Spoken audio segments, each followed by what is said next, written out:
ዘ ዊኬንድ ወይንም አቤል ተስፋዬ በፌብሩዋሪ 16 1990 በቶሮንቶ ካናዳ የተወለደ ሲሆን ግራሚ አዋርድ ማሸነፍ የቻለ ሙዚቀኛና የሙዚቃ ጸሐፊ ሲሆን በተለየና ፈጠራ በታከለበት የሙዚቃ ስልቱን በስፋት ይታወቃል።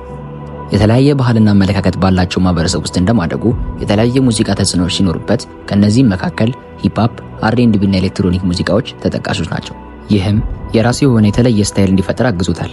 በ2010 ሃውስ ኦፍ ባሉንስ፣ ኤኮስ ኦፍ ሳይለንስ እንዲሁም ተስት የተሰኙ ሙዚቃዎችን የያዘው ሚክስቴፕ በለቀቀበት ጊዜ በህዝብ ዘንድ እውቅናን ያገኘ ሲሆን እነዚህም ስራዎች የእርሱን ሙዚቃን በጥልቀት የመረዳት አቅሙን ለዓለም ያሳዩ ሲሆን በዓለም አቀፍ የሙዚቃ ኢንዱስትሪ ውስጥም እንደ አዲስ ጀማሪ በጣም ጥሩ ድምጽ ያለው ዘፋኝ እንዲታዩም አድርጎታል። አብዛኛዎቹ ስራዎቹም ፍቅርንና የልብ መሰበርን የሚገልጹ ስለሆኑ በዓለም አቀፍ ደረጃ ብዙ አድማጭ እንዲኖር አድርጎታል።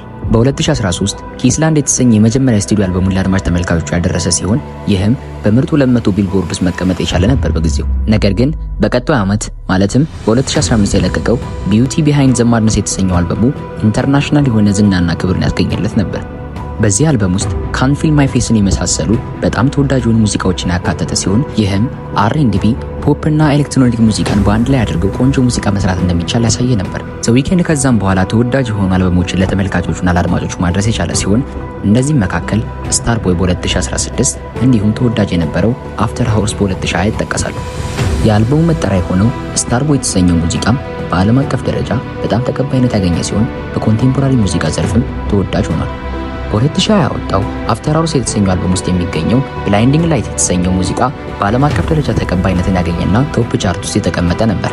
ለየት ባሉ ኮንሰርቶቹ የሚታወቀው ዘ ዊኬንድ በሙዚቃ ቪዲዮዎቹም ሆነ በተለያዩ ላይቭ ፐርፎርማንሶቹ ላይ ጨለም ያሉ ወይንም ዳርክ ቪዥዋል ኢፌክቶችን ይጠቀማል።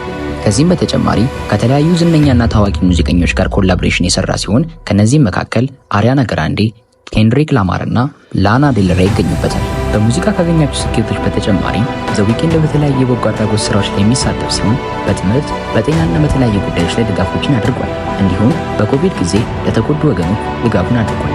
በተለያየ ጊዜ ያገኛቸው አሜሪካን ሚውዚክ አዋርድ፣ 3 ጊዜ ግራሚ አዋርድ እንዲሁም የቢልቦርድ ሚውዚክ አዋርድ በኮንቴምፖራሪ ሙዚቃ ዘርፍ የተለየ ቦታ እንዲሰጠው አድርገውታል። በአሁን ጊዜም ዘ ዊኬንድ ሙዚቃዎችን በመስራት ላይ ሲገኝ ለየት ያለ የግጥም አጻጻፎቹ፣ ለየት ያሉ ስታይሎቹ እንዲሁም ፖፕ፣ አር&ቢ እና ኤሌክትሮኒክ ሙዚቃዎችን ቀላቅሎ የመስፈን አቅሙ በብዙዎች ዘንድ ተቀባይነትን አግኝቶ እንዲዘልቅ አድርጎታል። በቀጣይ የማንን የህይወት ታሪክ እንድሰራላችሁ እንደምትፈልጉ ኮሜንት ላይ አሳውቁኝ።